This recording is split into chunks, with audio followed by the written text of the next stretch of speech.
কাজের শেষে সন্ধ্যাবেলায় বাড়ি ফেরার পালা। বন্ধুরা কেমন আছেন আপনারা? আশা করি ভালো আছেন। সন্ধ্যার সময় চায়ের সময় একটুখানি বেশ মেজাজদায়ক চা হতো, আর চাটা যদি একটু পাহাড়ি স্টাইলে হতো তাহলে কেমন হতো।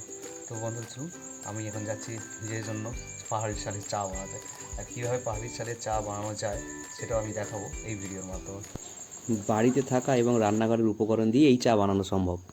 বেশ কয়েকটা তুলসী পাতা, পুদিনা পাতা, লবঙ্গ আর এলাচ, এই কটাকে ভালো করে থেতো করে নিতে হবে।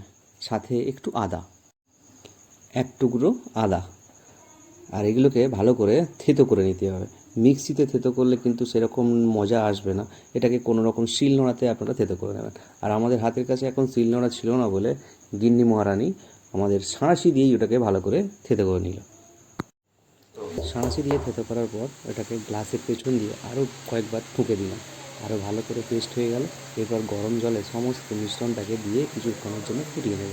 জলের কালারটা হালকা চেঞ্জ হওয়ার সাথে সাথেই আমি পরিমাণ মতো চা এর মধ্যে দিয়ে ভালো করে ফুটিয়ে নেব।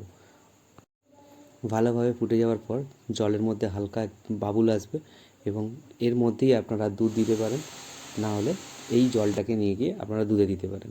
আর প্রথমেই বলেছিলাম যে চিনির ব্যবহার না করে গুড়ের ব্যবহার করলে চায়ের টেস্টটা কিন্তু আরও ভালো হয়। আর স্বাদ মতো যদি আপনাদের আরেকটুখানি ঝাল ঝাল মতো লাগে তাহলে আপনারা এখানে গোলমরিচের ব্যবহার করতে পারেন। চাটাকে ফুটিয়ে নেন।